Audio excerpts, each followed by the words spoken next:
Blackwood House presenta.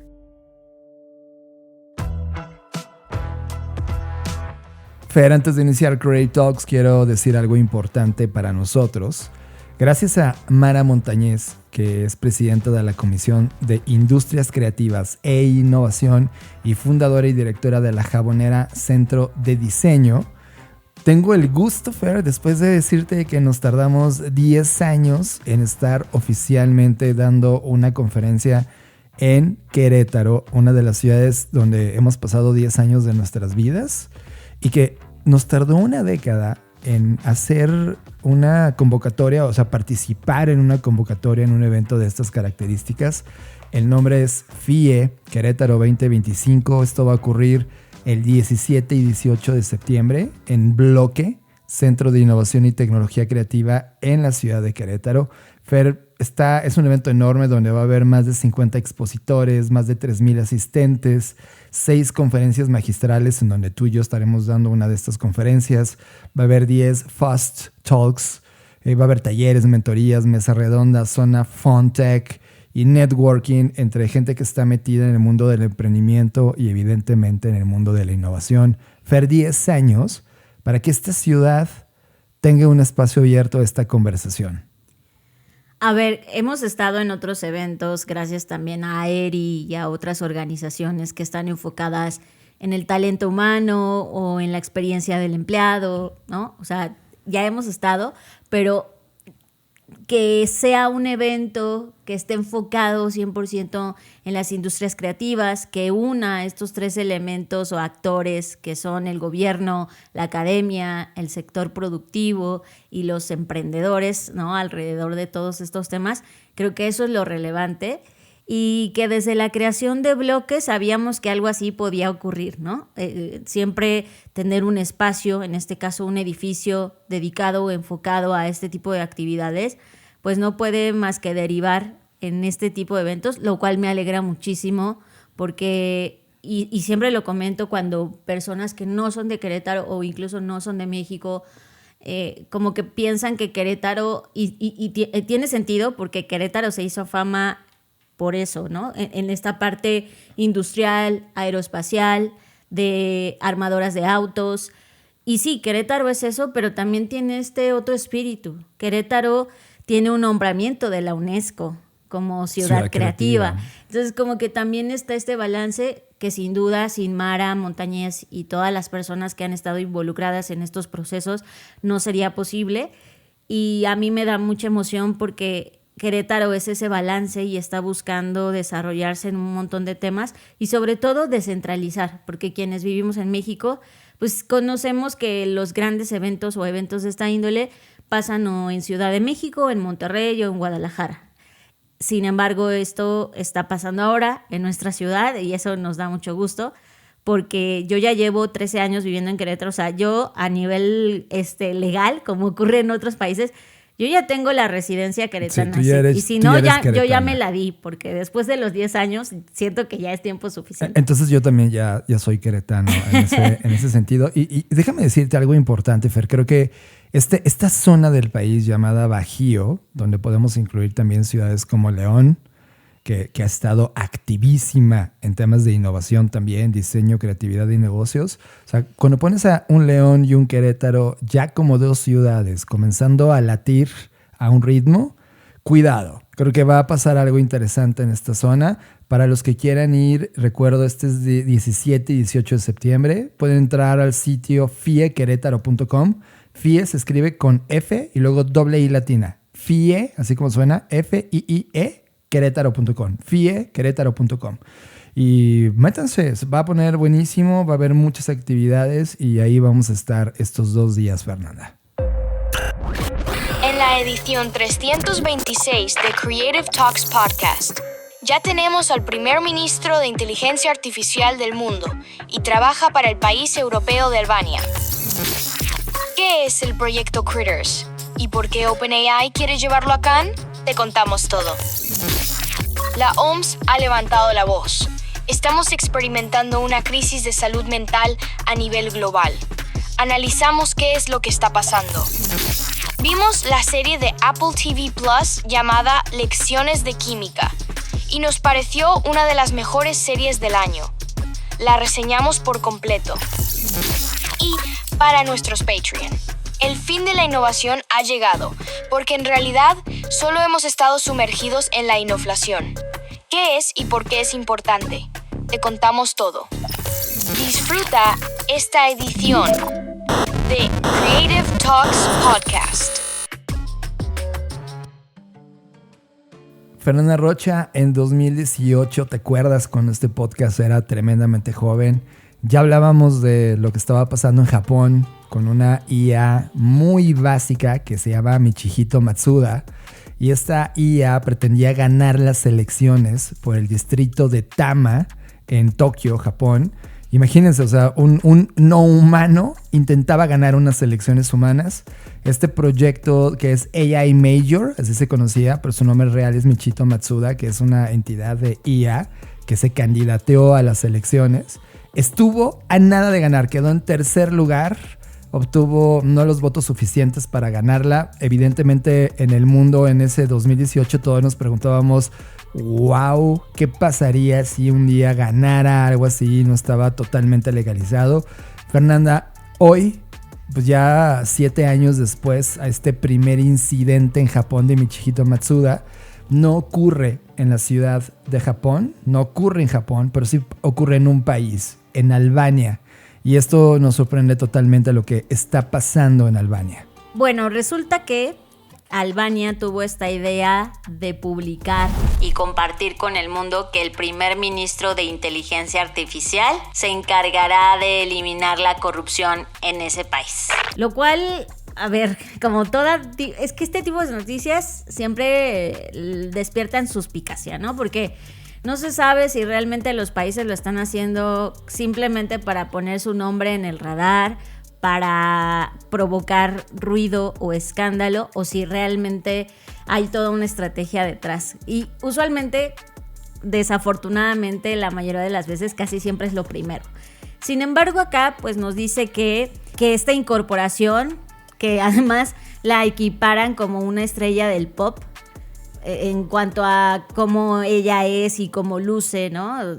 Y aunque para mí, obviamente, al estar del otro lado del mundo, no es para mí una estrella del pop, pero entiendo la referencia que para ellos significa, ¿no?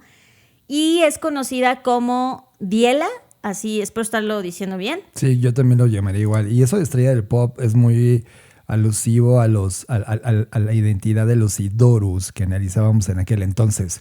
Que los Idorus, en una novela de ciencia ficción de William Gibson, que justamente se llama Idoru, hablaba de este momento donde la humanidad iba a comenzar a ser gobernada por distintas IAs, unas participando desde el punto de vista del entretenimiento, y lo alineábamos con lo que estaba pasando con gorilas o con lo que pasaba con Hatsune Miku. Y de repente hoy ya tenemos a Diela, que más que una presidente es un primer ministro que va a participar sobre todo en la parte de las licitaciones.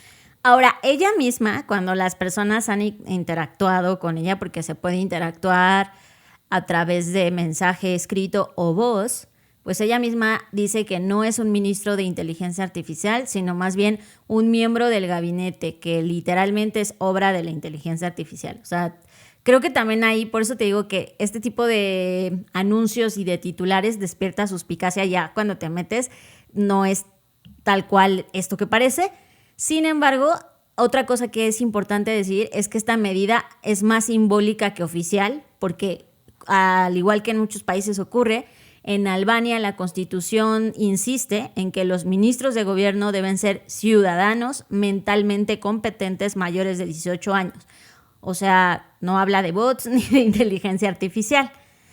Ahora, por lo tanto, quiero pensar que Diela ya es una ciudadana, o sea, ya le dieron ese rango. No, todavía no es, o sea, por eso te digo que esto es más simbólico que oficial, o sea, porque no, realmente el título que le dieron, pues es simbólico, es como si yo te dijera ahorita, eres el ministro, aunque no seas el ministro. Claro, ¿sabes? O sea, lo que básicamente hicieron es que dentro de la plataforma de Albania, que es la plataforma que utiliza el gobierno de Albania para licitar proyectos, exacto, Albania, pues lo que tienen es que esta chatbot, así podemos definirlo técnicamente, llamada Diela, pues ahora ayuda a procesar todas las solicitudes. Lo que hizo es que revisa y hasta el día de hoy, desde que llegó a trabajar, ya ha procesado más de 1 millón de solicitudes, lo cual eso en trabajos humanos pues iba a tardar quizá meses en lograr procesarse. Ella ya lo hizo en unos días, 1 millón de solicitudes, y ella revisa que todos los datos estén bien en forma para poder ceder o darle un visto bueno de ok, está todo en regla para poder licitar un proyecto.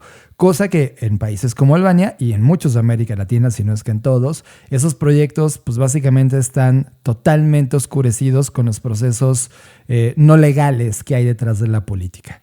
Ahora, ¿sabes qué yo también pienso? Porque evidentemente esta iniciativa tiene detractores del otro partido, o sea, del partido contrario. Entonces, el partido contrario o el contrapeso o la oposición, que es el Partido Demócrata, ha calificado esto como ridícula e inconstitucional, porque no sé si ridícula, pero inconstitucional sí es, por lo que ya mencioné. Ahora, algo que a mí me llama la atención, este tema de ha ayudado a más de 1 millón de solicitudes, es que, ¿sabes? Mira, ahorita que he estado involucrada dando clases sobre inteligencia artificial, tanto en la parte más densa y maquinal de programar o en la parte de inteligencia artificial generativa, yo noto una cosa muy particular. En los prototipos que hemos hecho y hemos jugado, en los primeros meses o primeros días, las personas, o que en este caso podrían ser clientes, pero acá son ciudadanos, empiezan a interactuar con esta tecnología, no hacen realmente solicitudes de lo que deben hacer o para la cual fue creado. Es decir, yo quisiera preguntarme de este 1 millón de solicitudes, cuáles realmente tienen que ver con los documentos y no son personas curiosas queriéndole preguntar cualquier cosa a la inteligencia artificial, ¿me entiendes? Ahora, la señal de lo que está ocurriendo, si empiezas a unir los puntos del pasado, por eso comencé nombrando lo que pasó en Japón contra lo que está pasando ahora en Albania. Recordemos que Albania es un país de Europa, por lo tanto la Unión Europea acaba de darle un vistazo a oye, ¿qué está pasando acá? Sobre todo cuando la Unión Europea tiene como ciertas, pues pone dudas respecto a la implementación y las reglas dentro de la Unión Europea. Por lo tanto, dentro de la política europea, esta es la primera vez en la historia que una ministro no es humana y es inteligencia artificial. Yo mencionaba, Fer, si no me equivoco, hace 3 o 4 ediciones que producto de nuestras visitas a Barcelona, estamos trabajando en un proyecto que en este momento lo tenemos parado porque nos parece irrisorio las conclusiones que teníamos sobre ese proyecto, donde poníamos a la democracia que existe en el día de hoy, como la conocemos, y qué pasa en su intersección con una inteligencia artificial. Sobre todo en 2 escenarios. Primero, los humanos que hoy son parte del sistema llamado democrático, perdonen, ya no es una competencia por personas que sepan hacer política y sepan tomar decisiones, ahora son una guerra de popularidad y ya. La segunda, todo dentro del sistema democrático y el sistema político básicamente se corrompió y es una corrupción tan grande que solamente son intereses comerciales e intereses de poder y los intereses reales de las personas no existen. Y cuando tienes un ente, y voy a poner entre comillas imparcial, que de alguna manera no tiene ninguna vinculación o interés por algún partido político, no, pero sí una capacidad de procesamiento. ¿Qué iba a pasar con los sistemas democráticos en los siguientes 10, 15, 20 años cuando logre, 1, un buen desarrollo tecnológico en IA, 2, procesar realmente datos sin tener que tomar ningún partido o tener un bias a favor de alguien? Y 3, que tenga, imagínate, un nivel ya de entrega de un 100% de no error. Estaríamos ante el fin de una clase política donde los humanos jamás pudimos dar ese salto imparcial. Y esa contraparte del futuro de la democracia, de repente cuando veo que Albania está dándole un asiento en una función gubernamental y que la nombra ministro, ya sé que lo nombra desde un punto de vista más de relaciones públicas y sensacionalistas. Sin embargo, yo lo anoto, es decir, tomo nota de que esto ya existe y que al seguir trazando los puntos nos están llevando a una dirección donde en algún punto vamos a quizá tener, ahora sí, a un, no sé, presidente basado en IA. Yo creo que al final del día, si lo enlazamos con lo que hablábamos la semana pasada sobre todos los esfuerzos que está haciendo Donald Trump y en Estados Unidos en general para posicionarse como este país no solo supremacista en la parte militar, sino también en la parte de la tecnología, pues quizás podamos ver algo así. Sin embargo, como toda tecnología, pues depende mucho de los seres humanos.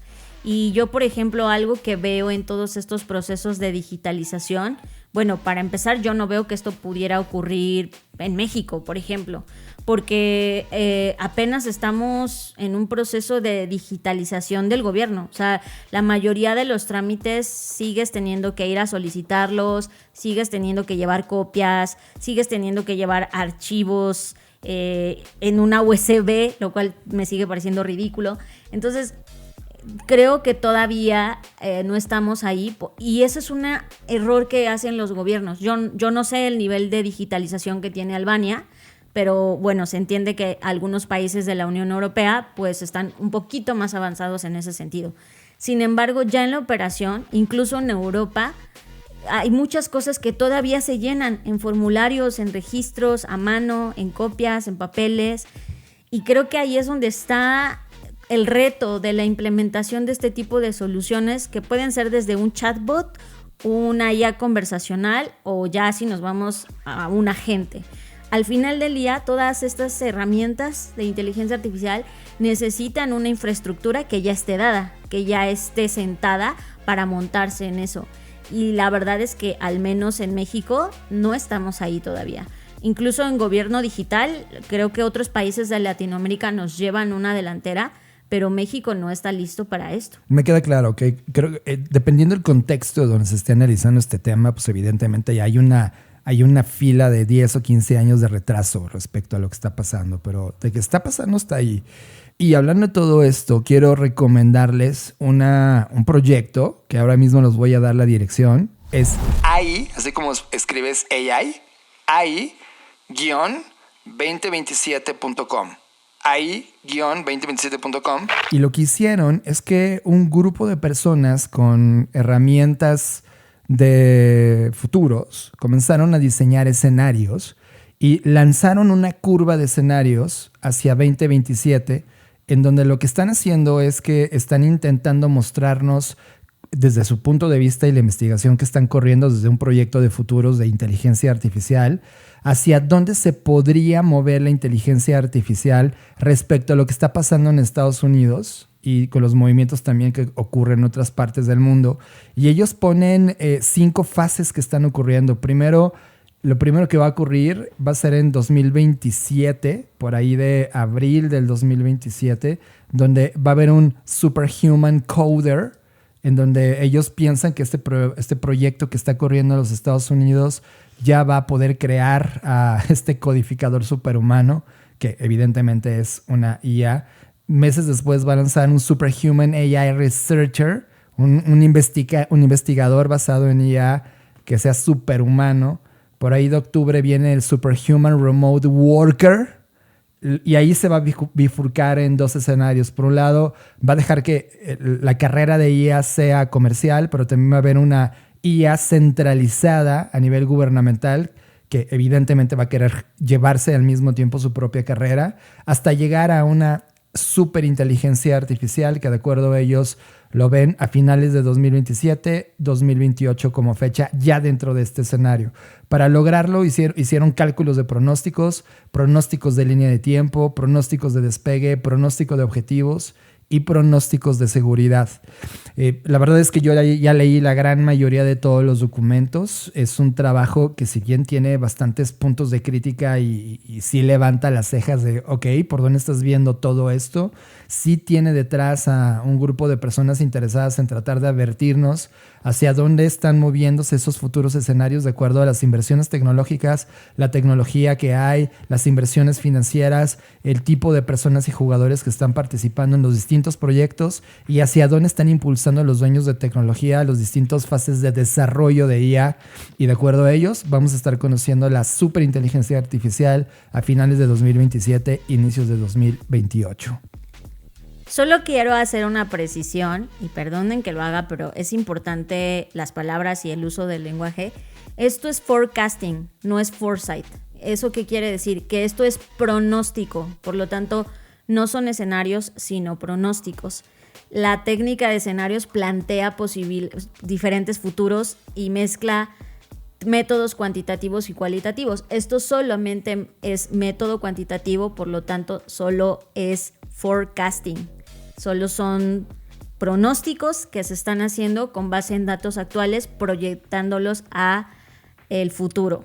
Lo cual tómenlo con pinzas porque el futuro nunca llega de manera lineal. Esto es con base de lo que hoy tenemos, proyectando y alargando esa línea hacia el futuro, qué podría pasar, pero pues nos vemos en el futuro. O sea, yo ya veo en 2027 todo lo que no va a pasar de esto y ya estaremos hablando de eso. Solo voy a poner una pinza. Este proyecto de futuros de IA es una organización de investigación sin fines de lucro hasta este momento, aunque la palabra sin fines de lucro desde que llegó OpenAI para mí ya significa otra cosa, y de acuerdo a ellos se financian íntegramente con donaciones y subvenciones benéficas. Entonces ya veremos cómo se mueve este proyecto. Si lo quieren visitar, repito la dirección, AI-2027.com. Estás escuchando Creative Talks Podcast. Creatividad, innovación, diseño, negocios y futuros. Where should I begin? How about a cute yellow furry monster walks into a misty forest?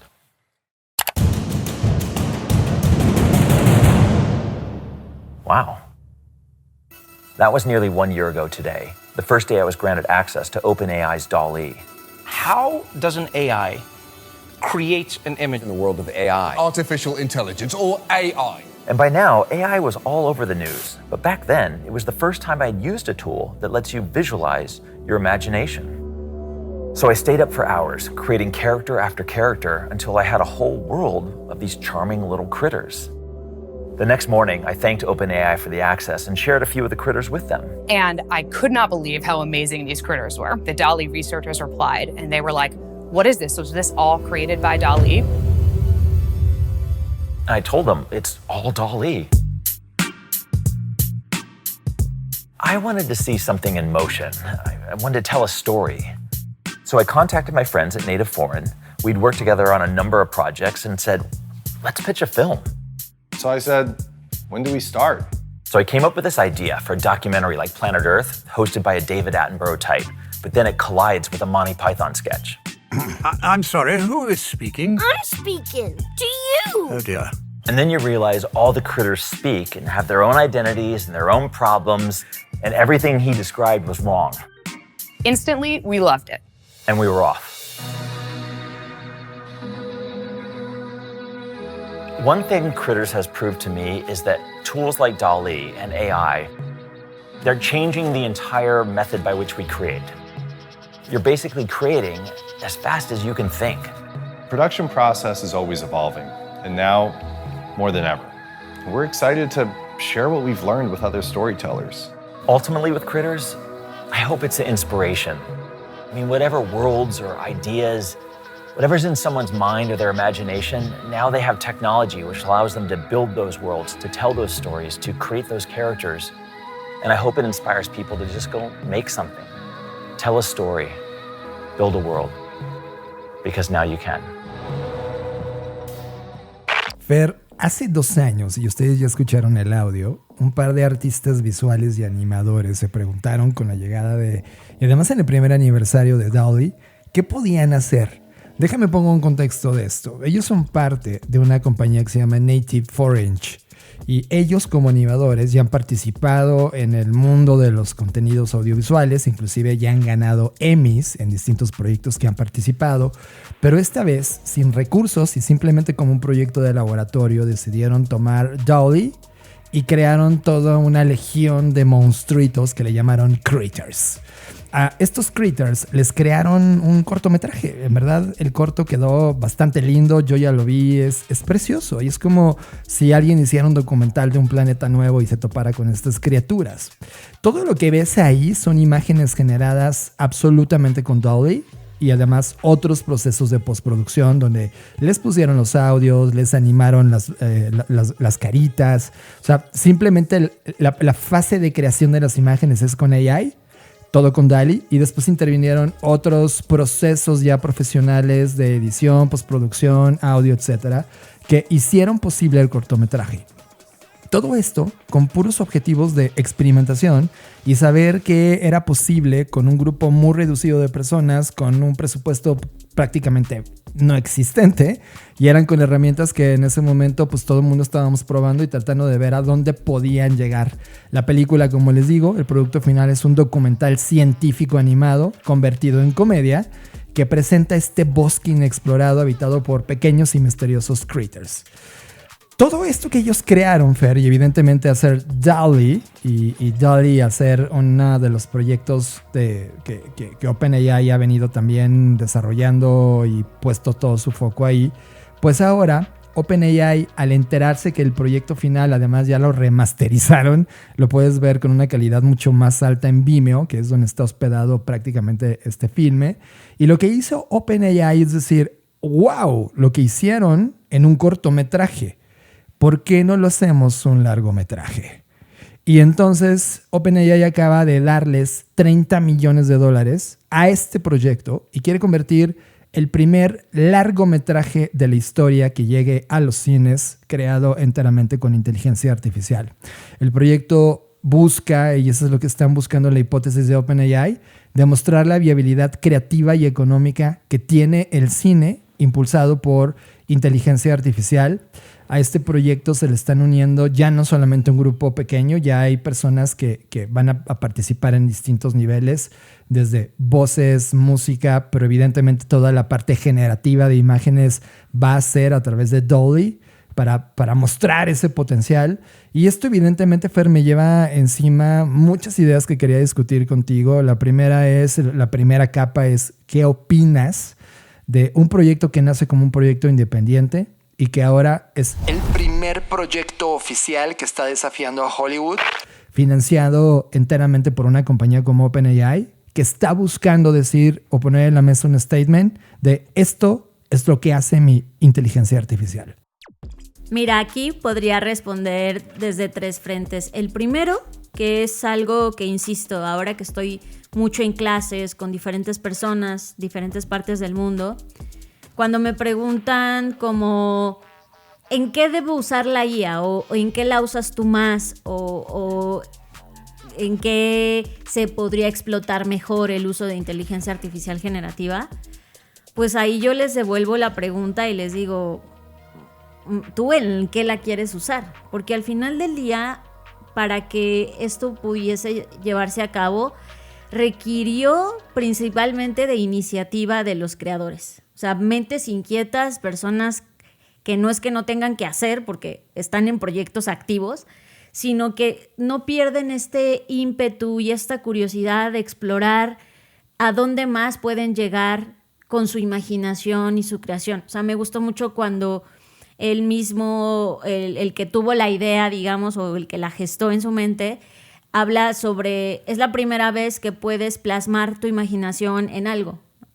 No coincido porque la imaginación siempre se ha plasmado, o sea, si no, no tendríamos artes, pero coincido en que la facilidad con la que lo puedes hacer, pues sí es totalmente distinta a lo que se podía en otros tiempos. Y eso me parece maravilloso porque te habla de una persona que no está pensando en usar la IA para mandarle un correo a su jefe, sino está pensando en usar la IA para facilitar su proceso creativo que ya tiene bien perfeccionado. No es que él esté esperando que la IA le dé las respuestas, sino realmente la está usando como un vehículo para facilitar lo que él quiere expresar en ese momento, que en este caso fueron estos monstruos. Cuando ves su proceso creativo, de hecho al inicio, él hizo el primer boceto a mano en un dibujito y ese fue como su punto de partida para poder usar DALL-E y después usar las otras herramientas que usualmente se usan en el mundo de la animación, estos como motion captures para que puedas hacer el lip sync entre un personaje que está prestando su voz, que también fueron personas reales, lo cual me gustó, etcétera, ¿no? Entonces, ¿a qué voy con este primer punto?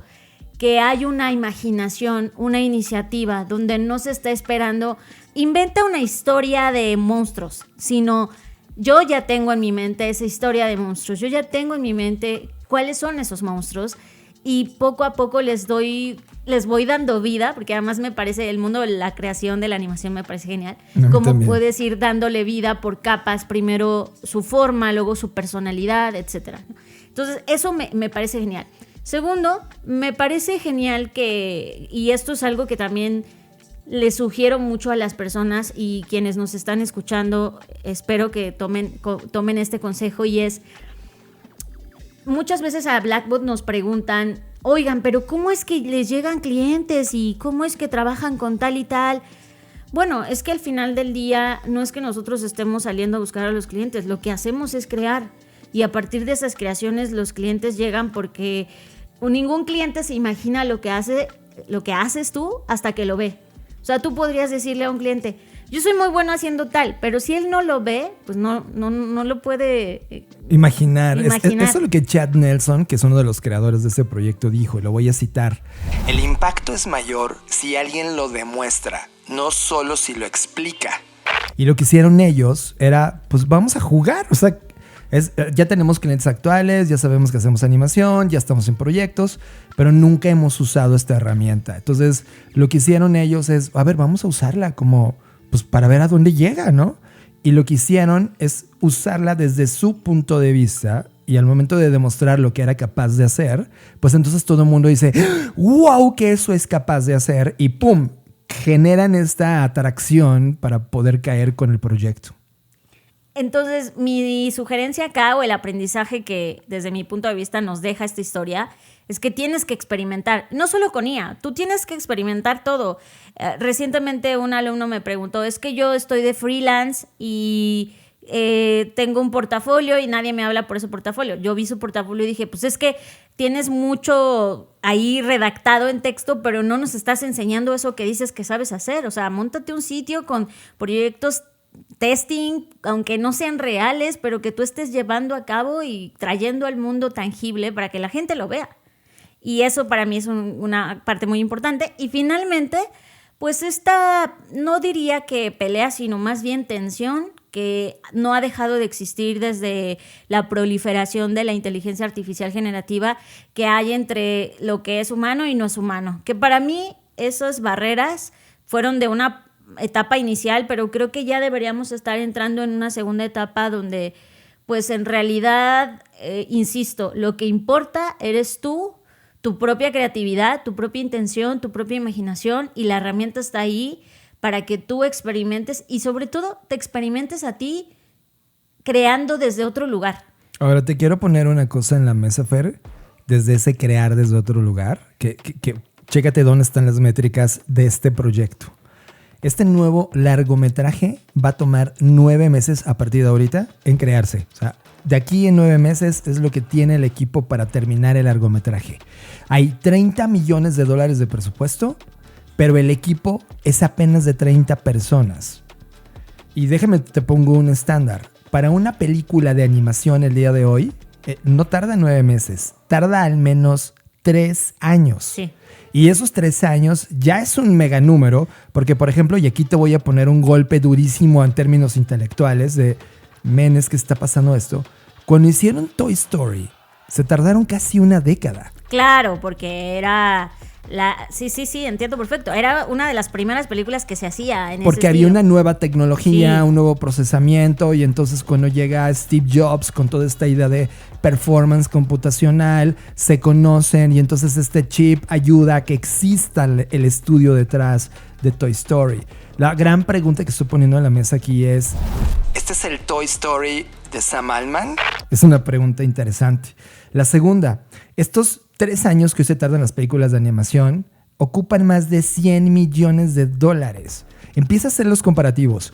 9 meses versus 3 años. 30 millones versus 100 millones, que son los requeridos proyectos de hoy que trabajan en animación en los grandes estudios. Este proyecto estaría siendo eficiente 66%, el estándar en todos los niveles el día de hoy utilizando IA. Ahora, la historia, ¿no? Que al final del día eso es lo importante. Pues la historia, al menos en la base, el arco narrativo, pues el documental ya nos dio una introducción. Este mini documental animado se va en este momento a tomar millones de reproducciones, es decir, ya va a crear un fanbase de expectativas sobre lo que va a hacer los Critters.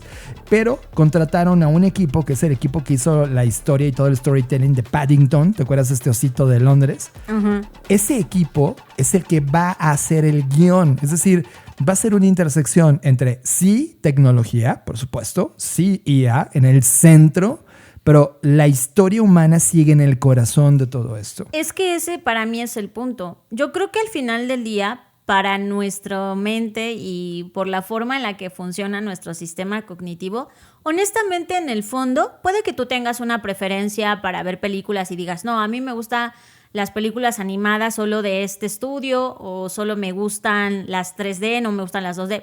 Eso ya es gustos. Pero al final, a tu mente le da igual si el muñequito es perfecto, si se le nota ahí un pelito de más o no. Al final lo que nos importa son las historias. Toy Story se volvió lo que hoy es, esta gran franquicia que además está por estrenar su 5ª película, no solamente por los dibujos animados que eran impactantes en su época, porque era, insisto, de las primeras películas que tú veías y dices, wow, esto es el futuro, ¿no? Sí. No solo se hizo entrañable por eso, se hizo entrañable por los personajes, por la historia, porque tú al final te relacionabas, y lo digo yo siendo una generación que a mí me tocó ser niña en el estreno de Toy Story. Sí, eres una niña de Toy Story. Y marcó mi vida, o sea, era como, no, los juguetes, Yo ¿no? soy tu amigo fiel. Exacto, entonces fue lo suficientemente entrañable. Yo no sé si esto pueda estar a ese nivel, porque eso sí hay que decirlo, que no tiene que ver ya con inteligencia artificial. Yo sí veo, y no solo yo, hay muchos críticos y muchas personas especialistas en cine que han hecho esta observación, y es que hay una crisis de historias. Nos estamos contando y recontando las mismas historias, por eso ahorita vemos reestrenos, incluso Toy Story va a volver a estar en el cine, la número 1, o sea, porque ya no nos estamos siendo capaces de crear. Hay una crisis de imaginación. Totalmente. En este Entonces, para mí lo importante no es que si van a usar IA o no, es un hito y qué bueno, pero pronto vamos a olvidar ese hito. Para mí ese hito va a quedar disuelto en la historia. Para mí sería importante que la historia fuera entrañable, y entonces ahí sí creo que cobraría relevancia.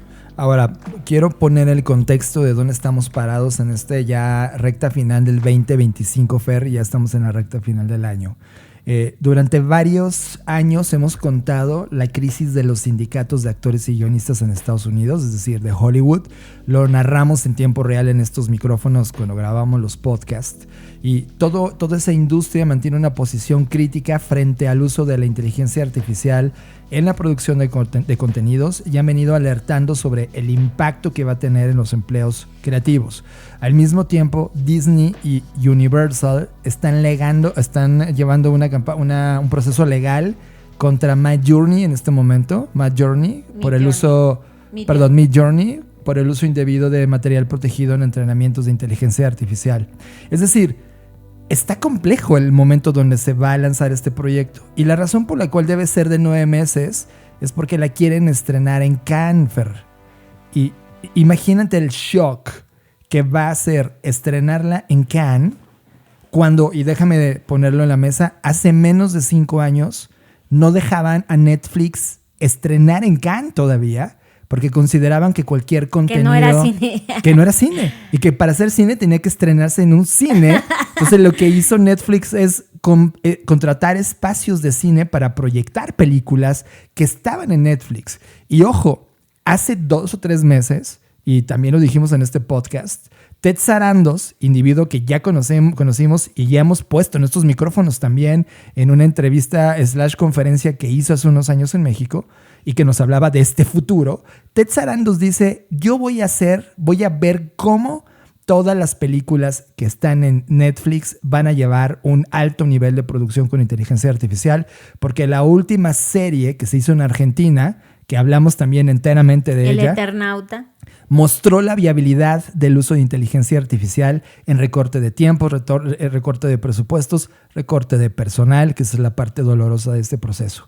Pero de llegar a Cannes, Fernanda Rocha, de que cumplan en el tiempo, de que tengan una gran historia, o sea, estoy tratando de ver el mejor escenario posible, y de que ganen un premio. ¿Te imaginas que ganen, no sé, el premio de la crítica en Cannes?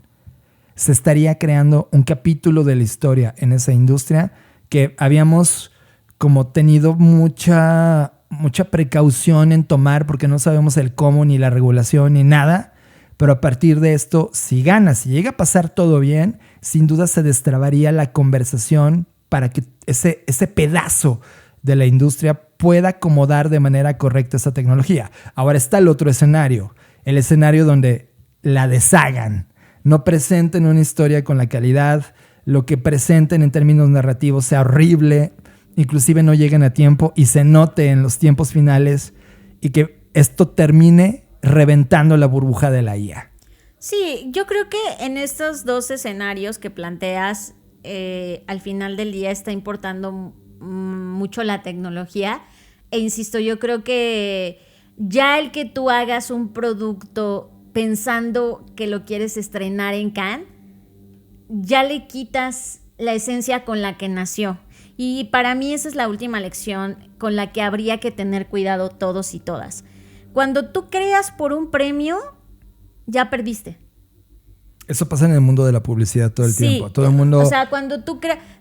¿Por qué? Porque la historia no solo pierde su esencia, sino se vuelve estéril, porque ya no la diseñas, ya no la creas desde un lugar puro, vamos a decirlo así, de la creación, sino ya tiene un objetivo comercial. Y cuando las cosas tienen ya un objetivo comercial, y lo digo con el entendimiento de ver varias entrevistas de personas que han estrenado en Cannes sin esperar que iban a estrenar en Cannes, y te das cuenta que llegaron ahí porque lo hicieron desde un lugar bien genuino, desde un lugar que tenía que ver mucho con la creación, y de repente recibían esta invitación o una sugerencia de amigos de, oye, pues ya tienes este proyecto, postúlalo, o yo tengo a alguien con quien puedes hablar, y se los aceptaban. Era realmente una sorpresa porque era, no sé, el ejemplo más claro es Guillermo del Toro, ¿no? Claramente. Entonces, creo que al final del día, cuando tú creas y tienes un objetivo que transgrede esa creación, ya no estás creando con esa esencia, sino estás creando para performar, y ahí puede que se arruine, ¿no? O por el contrario, como dices tú, puede que yo no tenga razón y todo va a salir increíble y ya a partir de este momento todos van a aceptar la IA, no lo sé. Ofer, no han anunciado director. Imagínate que traigan a Guillermo del Toro al ser Critters. ¿No? No creo. No les alcanza. No creo que Guillermo quisiera participar por la postura que él ya ha dicho tener. Sí, no les alcanza el talento mexicano a este proyecto. No les alcanza. Pero pues veamos qué pasa, ¿no? Lo que al final del día me quedo con todo esto es que ya estamos en ese momento donde tarde o temprano esto se va, para bien o para mal, se va a normalizar. O sea, va a ser como ahora usas Photoshop y no estás diciendo, ay, qué mal usar Photoshop. Simplemente lo usas y ya está, y la gente normaliza que se use Photoshop, etcétera, ¿no? Yo creo que en términos visuales quizás lleguemos a ese punto donde incluso la propia IA tenga un estilo particular, así como hay un estilo en el cine de ciertas tomas, del uso de luz, etcétera, pues se desarrolla un estilo que tenga que ver con esta cosa sintética que tiene todavía la inteligencia artificial. Estoy totalmente de acuerdo. Este proyecto va a ser un corazón creativo durante los siguientes 9 meses. Estaremos muy atentos del desarrollo si algo ocurre, y dentro de 9 meses le estaremos platicando el resultado de este primer experimento totalmente intencionado de IA. Y a mí no me hace nada feliz que OpenAI esté detrás, pero también tengo que reconocer de manera neutral que el dar el salto, y aunque sea intencional de meterlo a fuerza en ese premio, pues lleva un riesgo que están dispuestos a correr. Veamos cómo los defienden. Wow, se va a poner interesante esa carrera. Estás procesando Creative Talks Podcast con Fernanda Rocha y John Black. Fer, el día de ayer en la noche en la que tú estabas dando una sesión académica con tus alumnos, yo me puse mis audífonos con aislamiento de ruido para no escucharte. No es que considere que sea ruido, sino... Pero me puse... te quiero mucho, te amo, no es por eso. Pero me puse a escuchar a Residente. Déjame, les confieso algo. Ya lo he dicho en este micrófono alguna vez, pero yo no era fan nada de lo que pasaba con Rubén y la música que hacía Rubén, hasta que Fernanda Rocha un día me dijo, escucha. Y entonces la puso en el auto y nos acompañó toda la carretera, y pude entender dónde estaba el pensamiento creativo de Rubén y con el proyecto de Residente, y la verdad es que desde ese punto me conquistó. Dio un concierto gratuito en la plancha del Zócalo en la Ciudad de México.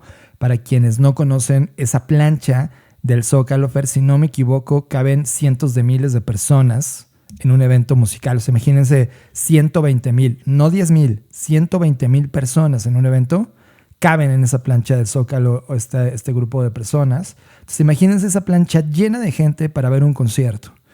Y Residente dio el concierto ahí, y más allá de la música, que evidentemente es espectacular, y que Rubén tiene una ideología muy puntual y es pro-Palestina, y que de alguna manera hizo declaraciones políticas importantes en términos globales, de todo eso que se esperaba que dijera, hubo una cosa que nadie esperaba que dijera, y que fue un momento shocking para todos los que estábamos ahí, y sobre todo en el marco que ahorita seguramente, Fer, vas a reaccionar a lo que voy a decir. Para no poner más contexto yo, les voy a dejar este audio para que escuchen en viva voz lo que Rubén dijo en el escenario frente a la plancha del Zócalo en la Ciudad de México. El tema empezó a ser escrito acá en México y pues, mano, todo el mundo pasa por situaciones complicadas, como les había dicho antes, y pues yo estaba pasando por una situación que ni yo la entendía y estaba tratando de salir de ella. Y pues poco a poco lo he abierto, lo he hablado más abiertamente, he hablado sobre esto, porque pues yo sé que hay gente que puede conectar con mi realidad también. Y pues yo estaba acá en México, estaba en un piso 25 y estaba pensando lanzarme del piso. Y tenía un concierto y fui y di el concierto. Antes de todo eso dije, mira, si mi mamá no me responde al teléfono, pues me lanzo y le juro por todo que eso es la última alternativa, no debe ser ni una alternativa. Que busquen ayuda siempre antes de sentirse como yo me sentía en ese momento.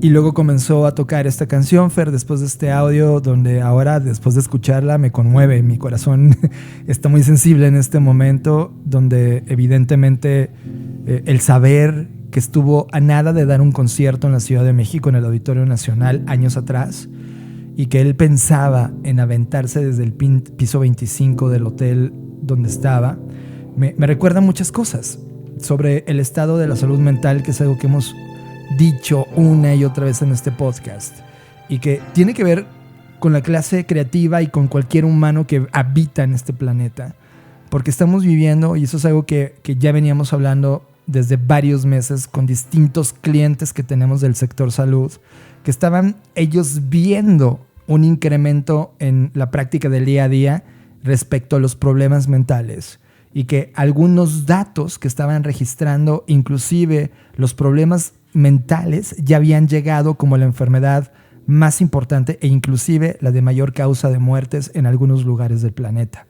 ¿Por qué traigo estos datos? La OMS ha liberado un documento donde justamente está analizando este mal que está enfrentando la humanidad al mismo tiempo en todas partes del mundo, y que va a ser un documento que va a discutir dentro de las Naciones Unidas a finales de septiembre, el 25 de septiembre en la ciudad de Nueva York. Este documento va a ser analizado para ser ampliado y tomado en cuenta como una emergencia global en términos de salud en términos de salud humana, literal. Y lo que dicen es que se estima que se pierden 12,000 millones de días laborables productivos cada año debido a la depresión y la ansiedad, que tan solo son una parte de los problemas mentales que está enfrentando el mundo en este momento.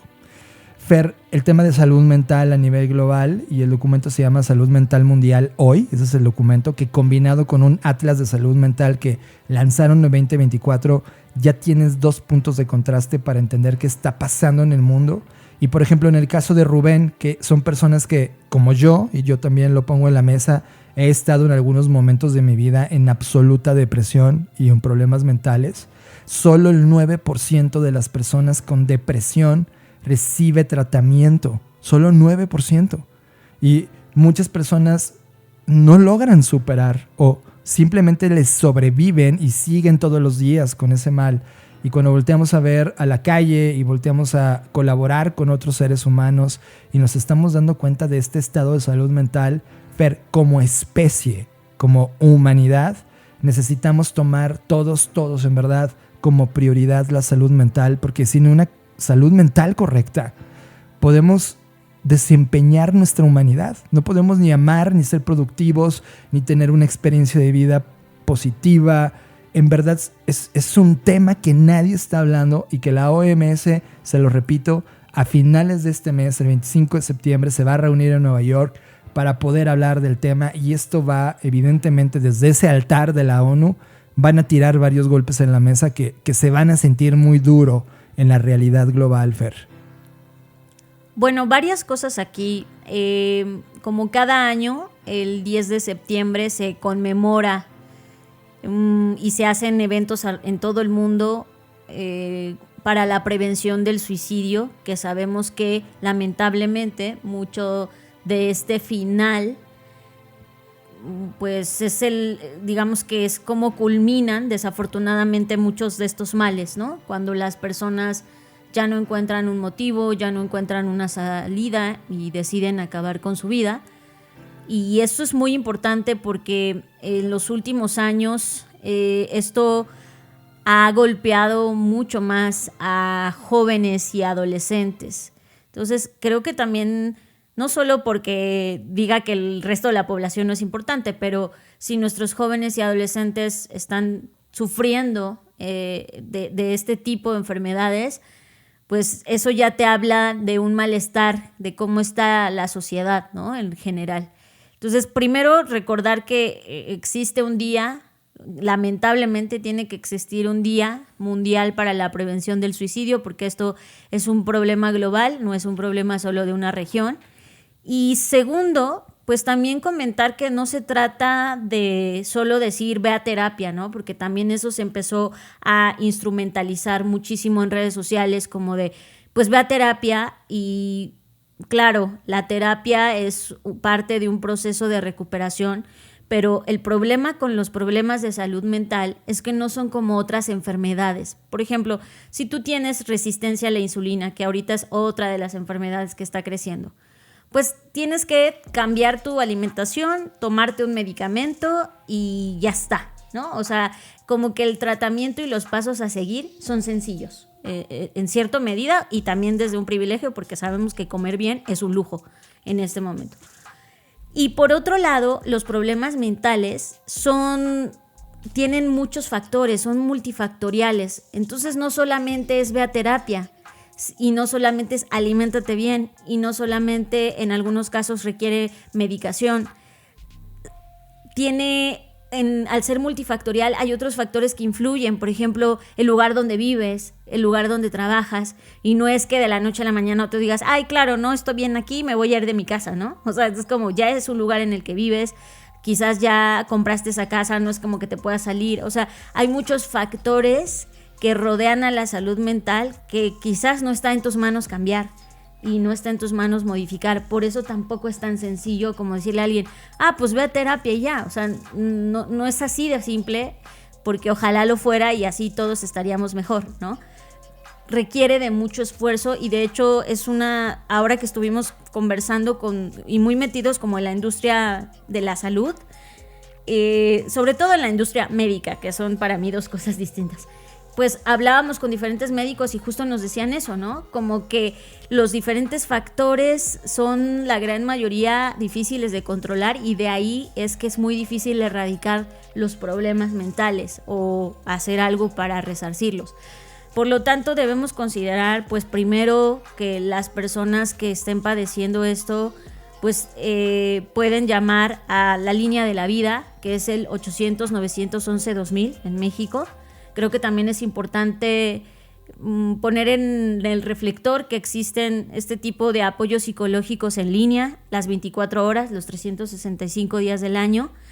Y por otro lado, también me llama mucho la atención hacia dónde podrían ir los descubrimientos médicos alrededor de la salud mental. Pienso mucho en este caso de la colombiana Lorena Rodríguez, quien el marzo pasado fue la primera cirugía contra la depresión en Colombia, y me pareció muy interesante, no solo por el hito que marcó en Colombia y yo creo que en la región, sino en hasta dónde tendríamos que llegar para poder, digamos, curar a alguien de la depresión, ¿no? ella, a lo largo de diferentes entrevistas que le hicieron, pues ella decía que realmente ella ya no podía estar viva, o sea, y no solo que quería quitarse la vida, sino realmente ya no podía, o sea, no tenía ni energía para eso, ¿sabes? A ese nivel de depresión ya no podía estar más, no podía tener una vida profesional y por supuesto no podía tener una vida en ningún sentido. Por lo tanto, pues se somete a esta cirugía que lo que hace, y su nombre como más científico es la estimulación cerebral profunda, DBS por sus siglas en inglés, como tratamiento, como alternativa final, digámoslo, para la depresión resistente. Que la depresión resistente, pues es justo esa depresión que aunque te sometes a medicamentos, aunque te sometes a terapias, aunque cambies tu estilo de vida en medida de lo que tú puedes, pues sigue ahí, o sea, no se va. Y pues eso me llamó la atención porque pienso en muchas cosas, ¿no? Primero, ¿qué tanto sabemos de la depresión y por qué no se pudo ella curar con otro tipo de medicamentos o con otro tipo de alternativas? Eso a mí me preocupa porque entonces quiere decir que todos tendrían que operarse y eso cuánto le cuesta a la salud pública y no creo que cualquier persona se pueda operar nada más así porque sí, ¿no? Como que pienso que la enfermedad está expandiéndose a un ritmo muy, muy grande. Masivo. Que está rebasando los avances mismos que podría tener la medicina en este rubro. Déjame te pongo un dato sobre cuánto podía costar, sobre todo entendiendo en porcentajes. Hoy el gasto público, Fer, a nivel global sobre temas de salud mental, tan solo es el 2% del presupuesto total de salud. Cuando tal vez, y aquí voy a tirar un dato que no está cotejado en realidad, pero sí al menos en lo que nos platican, debería estar arriba del 20% por la masividad que está teniendo en este momento. Y solo es el 2%. O sea, estamos ante una crisis brutal de enfermedades mentales. Y tuvo un incremento además de 20% respecto a 2020. O sea, ha venido creciendo en 20% en este mismo recorte respecto a 2020. Y no solamente tiene que ver la depresión, la ansiedad es el problema ahora mismo más común a nivel masivo. Y la ansiedad sumado como una enfermedad mental, evidentemente, o sea, es parte de este combo de cosas que pueden ocurrirnos, pues está presentándose en 1 de cada 7 personas en el planeta. Este es el dato. 1 de cada 7 personas en el planeta tiene ahora mismo un problema de ansiedad, según datos de 2021. Imagínate cuando hagan el corte en algún nuevo estudio para lo que pasa en septiembre y veamos el año que viene. Imagínate este dato, nada más a 2 de cada 7 personas. ¿Cuántos miles de millones de nuevas personas enfermas nos daría ese dato? Es brutal. De tal manera que es impresionante. Ahora, en número, ahí te va el número. El lugar donde más dinero se mete en salud mental es la Unión Europea. La Unión Europea tiene $51.7 por persona. Ese es el presupuesto en la salud mental. Pero, por ejemplo, en África solo son 7 centavos de dólar por persona. Y así te vas moviendo por regiones. Entonces, estamos en la antesala de una revolución / primero una crisis de la salud mental y que tiene una multiplicidad de factores que, como tú mencionas, Fer, no se resuelven con una pastilla. Sí, y solo para cerrar, y perdón que me regrese el tema, es que yo sigo pensando en este tratamiento.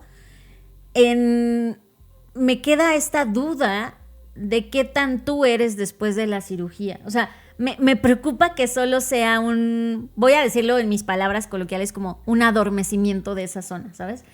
Aunque ella dice que pues ha reportado cambios positivos, que ya pudo por fin salir a la calle, ir a un centro comercial, comprar un helado, maquillarse, que para muchos puede sonar como, güey, ¿eso qué? ¿No? Pero son cosas que para ella volvieron a tener sentido. No sé, a mí me parece como una historia un poco de ciencia ficción, de reprogramación de la mente, ¿sabes? Y yo no sé, y los mismos médicos dijeron pues que tienen que esperar al menos 2 años para ver si realmente el tratamiento, digamos, tiene una permanencia o una consistencia y no es como que vuelve a regresar al estado actual, ¿no? Y me quedo con esto, como por un lado decirle a la gente cosas como ir a terapia, pues es irresponsable en un mundo que no solo es demasiado desigual, sino que además los factores que están allá afuera tampoco ayudan mucho, ¿no? Hoy con lo que pasó en la tragedia de la pipa en México, o sea, como cuando te despiertas y ves este impacto de malas noticias, pues eso tampoco te ayuda a mejorar, ¿no? Porque incluso creo que a peor te vas sintiendo porque dices, pues mira, ya ves, la vida no tiene sentido, ¿no? Claro.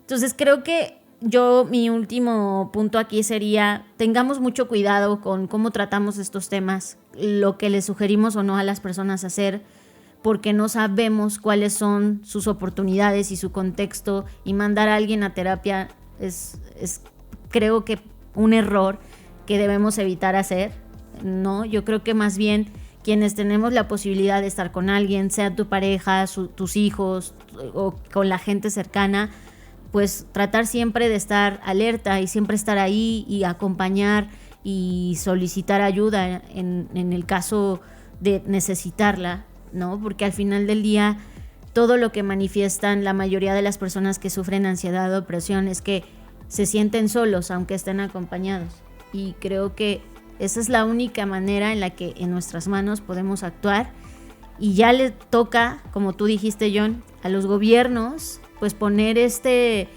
presupuesto y darle la importancia que requiere, porque si no, de todas maneras al final del día le va a costar a la salud pública, porque pues todas estas personas en algún momento van a llegar a solicitar un servicio por esta u otras razones, y al final eso es un costo que según ellos están ahorrando y no inviertan ahorita, pero al final se va a ver reflejado en algún momento del futuro. Pues estar alertas, ¿no? Me quedé pensando, Fer, mientras decías y toda esta última parte, y querido podescucha, si tú estás en alguno de estos problemas mentales y ya te identificaste y nosotros somos tu persona cercana, siéntete libre de buscarnos.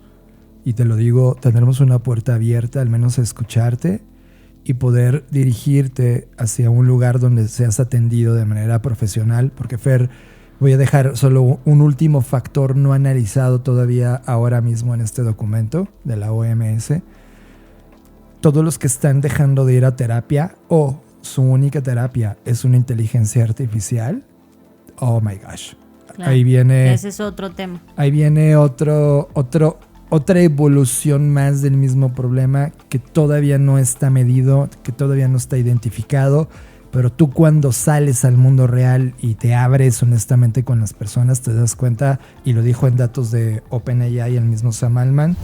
1 de cada 4 de sus usuarios ya tiene una relación con sus ChatGPT. Imagínate cuántos están sustituyendo de prácticas de ir con profesionales de la psicología para ser atendidos por su ChatGPT. ¡Wow! Así que veremos este tema y abro la puerta para las personas que necesiten de nosotros. Escuchas Creative Talks Podcast. Creatividad, innovación, diseño, negocios y futuros. Con Fernanda Rocha y John Black. Creative Talks Podcast. No me canso de resaltar el gran trabajo que hacen las mujeres que crean historias. Escritoras, cineastas, directoras creativas, guionistas. Me entusiasma muchísimo el punto de vista femenino, no solo porque yo soy mujer, sino porque creo que durante mucho tiempo estas historias no solo no eran permitidas, sino estuvieron ocultas o no tuvieron la visibilidad que requerían. Y por lo tanto, cada que veo un contenido creado por una mujer, como que siempre trato de darle prioridad y apoyo y visibilidad. No solo por eso, sino porque realmente son historias súper increíbles y son mujeres súper talentosas. O sea, no lo hago por una cuota de género, sino lo hago porque realmente son historias que me impactan, historias que me conmueven, historias que me hacen pensar desde otro punto de vista al que usualmente los hombres nos dieron, que tampoco quiero decir que su trabajo no vale, pero como que los hombres tienen un estilo, una forma, una perspectiva que las mujeres no, y eso hace esta diversidad tan rica. Y por eso para mí es tan importante siempre destacar el trabajo creativo de las mujeres. Y les digo todo esto porque si bien esta serie ya se había estrenado hace tiempo, en el 2022, pues era una de esas series que estaba en la cola de todos los contenidos que todavía tenemos que ver John y yo, o que queremos ver. y por fin llegó el turno de darnos el tiempo y la oportunidad y el espacio, porque deben saber que cuando John y yo vemos algo, realmente lo vemos. O sea, no es que estamos en el celular o haciendo otras cosas, sino nos focalizamos, ponemos nuestra atención, todos nuestros sentidos, nos preparamos algo rico de comer, de beber, para focalizarnos en esa experiencia de ver contenidos. Entonces, pues no habíamos tenido oportunidad, pero hasta ahora vimos Lecciones de Química. Lecciones de Química no solo ha sido una gran serie, sino también fue o es una gran novela de Bonnie Garmus. Bonnie Garmus es una escritora y directora creativa estadounidense que nació en 1957 y esta fue su novela debut. O sea, eso también me impacta, ¿no? Que tu primera novela sea algo así de poderoso, wow. O sea, que la verdad, qué padre que se puedan dar esa oportunidad de compartirse con el mundo y compartirnos estas grandes historias. Y fue tan bueno que Apple TV adapta esta novela y pues la pone en este formato de serie. Y pues fue precioso porque Bonnie Garmus tiene un pasado en el que transitó por los campos de la tecnología, la medicina, la educación. Y entonces desde ese lugar, además ella sí es remera, se dedica a los remos y es nadadora de aguas abiertas. Esto tiene mucho sentido porque parte de este transitar en la vida y parte de esas pasiones que ella tiene, pues se ven reflejadas en la historia de Lecciones de Química. Y eso me pareció precioso porque además quien protagoniza a Elizabeth Zott es Brie Larson, que también considero que es una mujer que se ha tratado de abrir camino, ha hecho lo suyo. Ella también forma parte de la producción de esta serie, si no me equivoco. Y pues es una historia preciosa, es una historia que nos habla, y yo no sé cómo te sentiste tú, John, pero puedo ver reflejada la propia experiencia de esta mujer como la que muchas mujeres hemos tenido, del sexismo que hay en el mundo laboral, sin importar la industria, evidentemente más en las ciencias, sobre todo ciencias duras, pero creo que este sexismo existe en todo el mundo laboral sin importar a qué te dediques. Entonces creo que ella logra muy bien como exponer a lo largo de la serie a todos los retos que se enfrenta una mujer en el campo laboral, y que sí se distingue muy bien de lo que un hombre tiene que hacer. No, tampoco dice, ay, los hombres no es que ella hable mal de los hombres, porque no lo necesita. Tú mismo como espectador te vas dando cuenta de la diferencia que existe en el mundo laboral y de los privilegios que se tienen o se han tenido de parte de los hombres para poder ascender, moverse, desplazarse, la facilitación que ellos tienen de acceder a ciertos premios, a ciertas becas, a ciertos lujos, prestigio y recursos, y lo difícil que es para una mujer. Y sobre todo a mí hay un tema que como que sentí mi corazón, y fue el tema, porque he platicado con muchas mujeres a lo largo de mi vida, sobre todo mujeres que son top, o sea, que son directoras de una transnacional en una empresa de energía, por ejemplo, que eso rompe un montón de esquemas, y al final todas estas mujeres han coincidido en que tienen que renunciar a una parte de ellas. Es decir, tú como mujer es muy difícil que puedas ser madre, ser profesional, ser esposa, porque alguna de las tres termina por quebrarse, y la mayoría de las veces es el matrimonio el que se rompe. Entonces las mujeres exitosas se quedan solas porque sus parejas o no soportan el éxito, o no pueden seguir su ritmo, o se sienten menos al lado de ellas, etcétera. Y la mayoría de las veces ese es el eslabón que ellas dejan que se rompa, porque pues no van a permitir que se rompa la relación con sus hijos, y no van a permitir que se rompa su relación con el trabajo. Y entonces me duele mucho ver en la serie reflejado esto de las mujeres realmente no pueden tenerlo todo, y ver esa realidad plasmada en la serie fue muy duro. Tienes toda la razón, Fer. Yo, antes de dar mi opinión, quiero poner algo en la mesa ya. Es como, yo no sé si estás de acuerdo o no, pero Apple TV Plus es la compañía de mejores contenidos en este momento en streaming. Yo siento que está entre ellos y HBO. Y todos los nombres que ha tenido detrás, ¿no? Se ha llamado Max, se ha llamado HBO Plus. HBO, pero yo creo que Apple le gana por mucho. O sea, ojo, lo que voy a decir, los contenidos de Apple TV Plus no son contenidos populares. Son contenidos que tienen esta profundidad, que tratan temas de ciencia ficción por un lado o de historia, porque esta historia está basada en los 50s y el día de hoy seguimos padeciendo eso que vivimos en los 50s. Sin llegar a equivocarme, Fer, esta novela de Bonnie Garmus en la cual está basada esta serie, siento que es el cuento de la criada de Margaret Atwood, pero de Apple Plus. ¿Sí me entiendes? Con esa potencia. Y a veces se siente como si estuvieras viendo, en términos de la trascendencia de lo que va a implicar esta serie en el futuro, si estuvieras viendo Forrest Gump. O sea, es una serie dramática, es una serie de realidad, es una serie que te hace llorar, una serie que sientes cada personaje.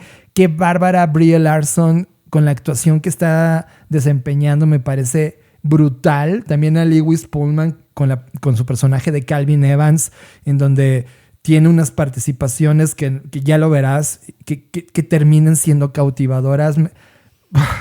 Creo que lleva muy bien, retrata muy bien la lucha que tiene el género femenino en cualquier ámbito de la vida humana y dónde han tenido que luchar, en dónde han tenido que hacer presión, en dónde han tenido que soportar, y cómo una científica que es la más brillante de toda su generación tiene que pasar por todas estas vicisitudes para ganarse un espacio pequeño, inclusive minúsculo, inclusive no reconocido, y conformarse con eso. Yo cuando la vi contigo y cada episodio era una emoción tras otra. No quiero decir nada de lo que ocurre dentro, pero creo que sí es una de las series que no sé cómo no lo habíamos visto. Esto ya tiene un año de que estaba viva y se me fue derechito al top 3 del año. O sea, si no es que está en el top 1 para mí, me parece importantísima. Ahora, ¿sabes qué, John? Como no podemos dar tanto spoiler y no quiero que la gente que no la ha visto se le queme por lo que estamos diciendo, entonces quiero enfocarme en la escritora. Ya dijimos que es una mujer, pero hay algo que no les he dicho y esto es muy importante, sobre todo por lo que estamos diciendo, que las mujeres después de cierta edad sentimos como ya caduqué, ya nadie me quiere, ¿no? Porque además, como ya lo hemos dicho en otros episodios, a las mujeres no se les permite fallar, envejecer, equivocarse, no, como que tenemos un montón de prohibiciones. Ella escribe esta novela a los 60 años cumplidos. Y ella tiene un perro que se llama 99 y el perro se llama 99 porque recibió 97 rechazos de su novela que presentó a 97 editoriales. Y en el intento 98 fue una agente mujer que la felicitó, le dijo: tú tienes un muy buen estilo narrativo, pero no te puedo publicar una novela que tenga 1000 páginas. 10,000 páginas. 1000 páginas, perdón. Entonces, cuando le dice eso, la anima y le dice: escribe otra novela, pero trata de que sea más corta, y le dio tips de la industria editorial, ¿no? Para que se pudiera publicar. Y es así como al intento 99 se publica Lecciones de Química y se vuelve un hit. En las entrevistas que le hacen, por supuesto que le dicen: oye, no es frecuente publicar por primera vez, porque pasaron 4 años de que ella escribe la novela que se publica, y dicen no es frecuente publicar a los 64 años. Y eso me gustó, porque, insisto, creo que como seres humanos y en este mundo que nos exige un montón de cosas, pues después de cierta edad ya sientes como que ya no puedes hacer más, ya no eres importante para el mundo, y ella se atreve a los 64 años a decir: voy a publicar mi historia, y no solo fue buena, fue de verdad un hit, pero al mismo tiempo para ella era difícil digerir lo que estaba pasando, ¿no? Claro. Porque claro, ella fue imagínate, pasar de 97 rechazos, publicar y luego un éxito, pues sí debe ser abrumador. Pero es que le tomó 60 años tener un éxito de la noche a la mañana. Claro, como siempre lo decimos, ¿no? Parece que nada es de la noche a la mañana.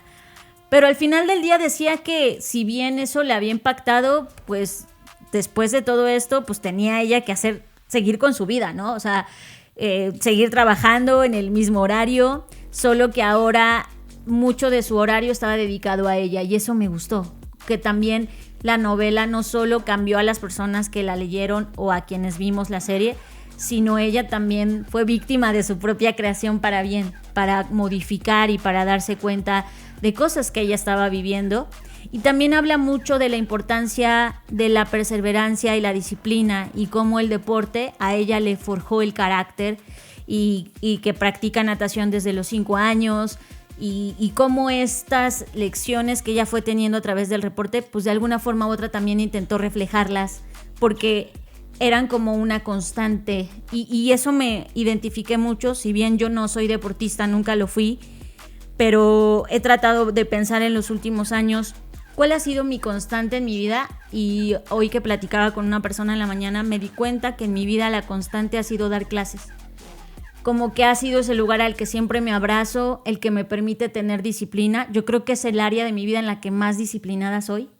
Es el área de mi vida que nunca le fallo, que siempre respeto, que puedo ya estar yo en un cuadro de depresión, que puedo estar mal, que puedo sentirme mal, pero siempre ha sido como algo que me saca a flote. Yo no sé si esto sea exclusivamente de las mujeres o en general las personas tratan de aferrarse a algo en la vida y mantener cordura a través de ese algo, pero eso me hizo a mí sentir muy identificada porque dije, claro, yo así como ella se apasionó y dice que en sus peores momentos el deporte pues, hizo mucho por ella, como que eso me hizo sentir como, es verdad, siempre hay algo a lo que nos aferramos y pues al final del día le preguntan si Elizabeth Zott es su alter ego, ¿no? Por supuesto. Claro.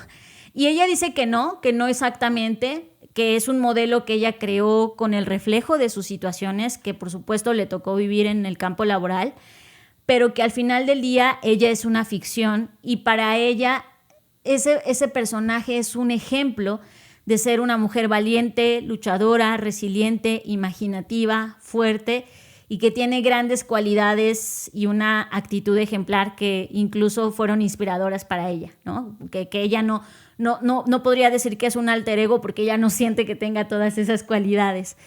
Y pues le preguntan si esto es autobiográfico, ¿no? Como tratando de meter el dedo en la llaga de, bueno, ya díganos si hay parte de su historia acá. Y pues ella cuenta que como escritora, pues usas los recursos que has tenido a lo largo de tu vida. Por supuesto. Personajes o personas que has conocido, solo que acá las ficcionas y les metes algo, ¿no? Pero que al final ella se inspira mucho en su madre, que quizás mucho de las cualidades que esta mujer que vemos en la novela tiene, pues es también extraída de mujeres con las que ella convivió, principalmente su madre, familiares cercanas y mujeres que ella fue conociendo a lo largo de la vida. Y pues creo que es algo precioso porque, no sé, o sea, creo que es un feminismo y por eso se habla de feminismos en plural porque hay muchas perspectivas del feminismo, pero esta serie me parece un feminismo que usa 3 cosas que para mí son muy valiosas: la comedia, la tragedia procesada a través de este filtro de, no sé, un poco ironía y un poco de sarcasmo y creo que pocas veces vemos historias feministas como tan peculiares. Hablabas ahorita del cuento de la criada, pero todavía creo que el cuento de la criada se va hacia un lado mucho más oscuro, ¿no? Y esta tiene unos toques y unos pincelazos que te pasa de la risa al llanto en unos segundos y creo que eso la hace muy particular en términos de cómo está narrada. Es que su combate es un combate mucho más científico desde la razón. Más allá desde el alma, ¿no? O sea, lo que vemos en Cuentos de la Criada es una desesperación materna. Sí. Y acá estamos viendo no una desesperación materna, sino una lucha científica materna y desde el punto de vista de la mujer como concepto, donde la maternidad es una parte, pero además es una maternidad no deseada, ¿no? O sea, también dentro de la serie te dejan saber lo que fue o es para ella la maternidad y que luego termina dándole todas estas lecciones.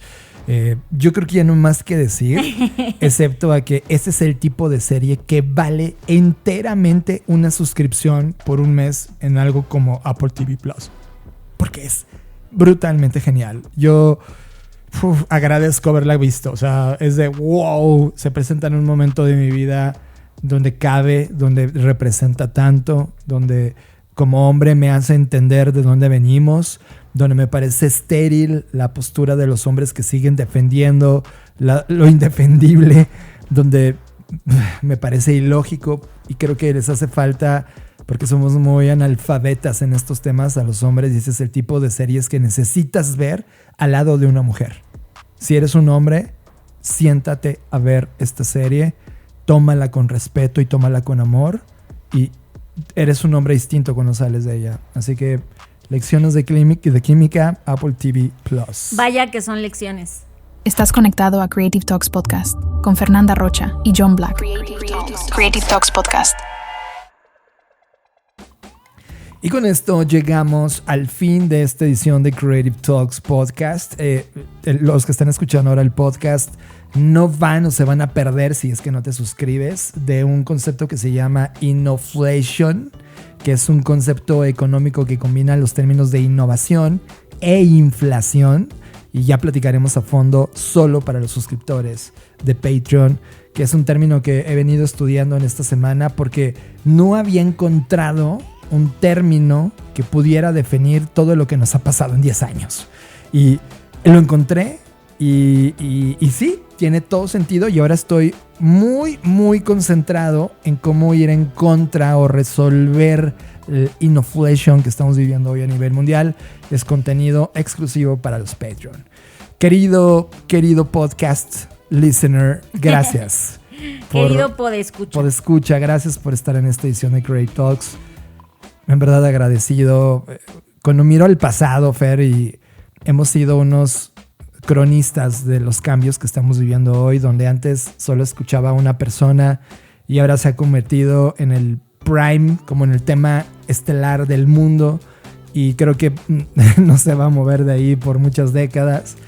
Fer, ha sido un placer compartir contigo, con ustedes que están escuchando, y en verdad estoy tremendamente agradecido y además muy emocionado por lo que sigue, porque se nos viene también el episodio 333. La marca del diablo, decías, la marca del diablo creativa. La marca creativa de la bestia. Bueno, yo finalmente solo agradecer a Ulises Rafael, que escribe en una plataforma que se llama asilodigital.com, y escribió o recomendó 3 podcasts de tecnología y nos incluyó en su listado. Muchísimas gracias. Diciendo que pues la razón por la que nos escucha y le gusta el episodio o los podcasts, o más bien los episodios de este podcast, es porque tenemos esta profundidad y una postura que contrasta con los contenidos que hay afuera. Así que aprecio esto, agradecemos mucho la mención y un abrazo a Ulises. Abrazo, Ulises, en verdad, muchas gracias. Pues yo fui John Black. Y yo soy Fernanda Rocha. Nos vemos en el futuro. Nos vemos en el futuro. Gracias por escuchar Creative Talks Podcast. El podcast que habla de creatividad, innovación, diseño, negocios y futuros. Con Fernanda Rocha y John Black, fundadores de Blackbot, la compañía que diseña el futuro. Creative Talks Podcast. Un podcast presentado por Blackbot y disponible en su versión extendida en exclusiva para Patreon. Creative Talks Podcast. Nos vemos en el futuro. Blackbot House presentó